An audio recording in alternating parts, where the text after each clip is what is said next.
पिछले एपिसोड में आपने संपूर्ण चाणक्य नीति का पहला अध्याय सुना। अब हम सुनने जा रहे हैं दूसरा अध्याय।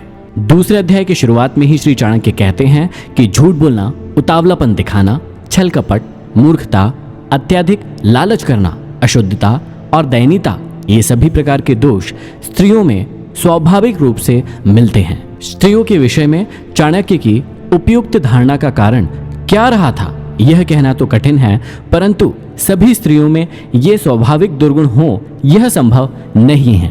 चाणक्य के काल में स्त्री शिक्षा का निश्चित रूप से अकाल रहा होगा। इसी आधार पर चाणक्य ने स्त्री को मूर्ख, लालची, अशुद्ध, झूठी, छली आदि कहा होगा। लेकिन दयाहीनता की भावना स्त्री का स्वाभाविक दोष नहीं माना जा सकता। चाणक्य कहते हैं कि भोजन करने तथा उसे अच्छी तरह से पचाने की शक्ति हो तथा अच्छा भोजन समय पर प्राप्त हो, प्रेम करने के लिए अर्थात रति सुख प्रदान करने वाली उत्तम स्त्री के साथ संसर्ग हो, खूब सारा धन और उस धन को दान करने का उत्साह हो, ये सभी सुख किसी तपस्या के फल के समान होते हैं, अर्थात कठिन साधना के बाद ही ये सुख प्राप्त होते हैं। आगे कहते हैं कि जिसका पुत्र आज्ञाकारी हो, स्त्री उसके अनुसार चलने वाली हो, अर्थात पतिव्रता हो, जो अपने पास धन से संतुष्ट रहता हो, उसका स्वर्ग यहीं पर है। और कहते हैं कि पुत्र वे ही हैं जो पिता भक्त है, पिता वही है जो अपने बच्चों का लालन पोषण करता है, मित्र वही है जिसमें पूर्ण विश्वास हो, और स्त्री वही है जिससे परिवार में सुख शांति व्याप्त हो। जो मित्र प्रत्यक्ष रूप से मधुर वचन बोलता हो और पीठ पीछे अर्थात अप्रत्यक्ष रूप से आपके सारे कार्यों में रोड़ा अटकाता हो, ऐसे मित्रों को उस घड़े के समान त्याग देना चाहिए जिसके भीतर विष भरा हो और ऊपर मुंह के पास दूध भरा हो। बुरे मित्रों पर और अपने मित्रों पर भी कभी विश्वास नहीं करना चाहिए, क्योंकि कभी नाराज होने पर संभवतः वह आपका विशिष्ट मित्र भी सारे रहस्यों को बाहर जाकर प्रकट कर सकता है। मन में विचारे गए कार्यों को कभी किसी के सामने नहीं करना चाहिए, अपितु उसे मंत्र की तरह रक्षित करके अपने मतलब सोचे हुए कार्य को करते रहना चाहिए। निश्चित रूप से मूर्खता दुखदायी है और यौवन भी दुख देने वाला है, परंतु कष्टों में भी बड़ा कष्ट दूसरों के घर पर रहना होता है। निश्चित रूप से मूर्ख व्यक्ति का समाज में कोई सम्मान नहीं है। विवेकहीन व्यक्ति को पग पग पर अपमानित होना पड़ता है और परिहास का पात्र बनना पड़ता है। इसी प्रकार यौवन के आने पर भी आदमी कभी कभी अपना विवेक और आपा खो बैठता है।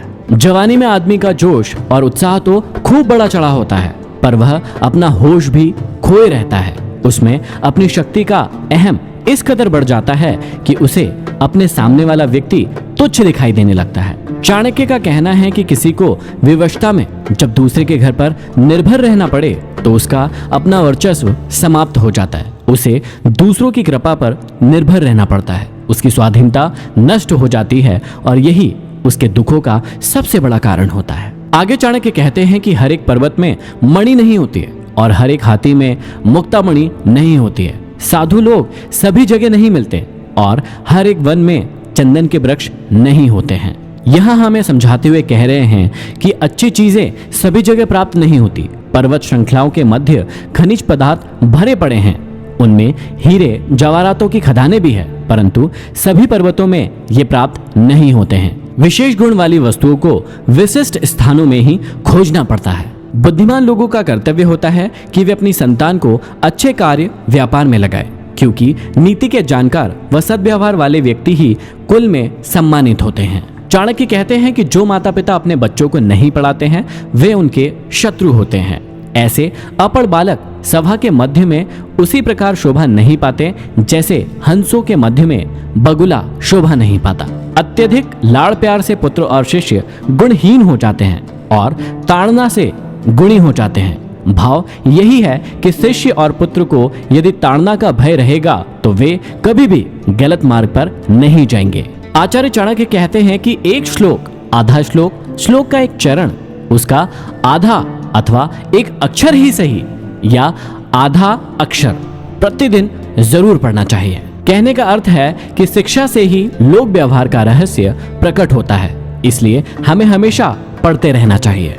स्त्री का वियोग अपने लोगों से अनाचार, कर्ज का बंधन, दुष्ट राजा की सेवा, दरिद्रता और अपने प्रतिकूल सभा ये सभी अग्नि न होते हुए भी शरीर को जलाकर राख कर देते हैं। नदी के किनारे खड़े वृक्ष, दूसरों के घर गई स्त्री, मंत्री के बिना राजा शीघ्र ही नष्ट हो जाते हैं। इसमें कोई भी संशय नहीं करना चाहिए। आगे चाणक्य कहते हैं कि ब्राह्मणों का बल विद्या है, राजाओं का बल उनकी सेना है, वैश्यों का बल उनका धन है और शूद्रों का बल छोटा बनकर रहना अर्थात सेवा कर्म करते रहना है। आपको इन बातों का भी ध्यान रखना चाहिए कि वैश्या निर्धन मनुष्य को, प्रजा पराजित राजा को, पक्षी फल रहित वृक्ष को व अतिथि उस घर को जिसमें वे आमंत्रित किए जाते हैं को भोजन करने के पश्चात छोड़ देते हैं। ब्राह्मण दक्षिणा ग्रहण करके यजमान को, शिक्षक विद्या अध्ययन करने के उपरांत अपने गुरु को और हिरण जले हुए वन को त्याग देते हैं। इस श्लोक में चाणक्य ने कहा है कि किसी प्रयोजन के लिए यदि कोई व्यक्ति किसी के पास जाता है तो उसे कार्य पूरा होते ही वह स्थान छोड़ देना चाहिए। उद्देश्य पूर्ति के बाद वहां रुकना किसी भी दृष्टि से उत्तम नहीं है। बुरा आचरण अर्थात दुराचारी के साथ रहने से, पाप दृष्टि रखने वालों का साथ करने से अर्थात अशुद्ध स्थान पर रहने वालों से मित्रता करने वाला शीघ्र ही नष्ट हो जाता है। बुरी संगत का सदैव बुरा असर पड़ता है। यहाँ चाणक्य ने इसी और ध्यान खींचा है। चाणक्य समझाते हैं कि मित्रता हमेशा बराबर वालों में ही शोभा पाती है। नौकरी राजा की अच्छी होती है, व्यवहार में कुशल व्यापारी और घर में सुंदर स्त्री शोभा पाती है। मित्रता कभी भी दो स्तर वालों में सफल नहीं होती है। एक सा स्वभाव, एक समान समाज में जीवन स्तर, एक से कर्म दो व्यक्तियों के बीच में मित्रता के आधार हो सकते हैं। नौकरी हमेशा सरकारी अच्छी होती है क्योंकि इसमें स्थायित्व होता है। जो व्यापारी चतुर और व्यवहार कुशल होता है वह इस समाज में सम्मान का पात्र होता है और सुंदर स्त्री घर में ही शोभनीय होती है।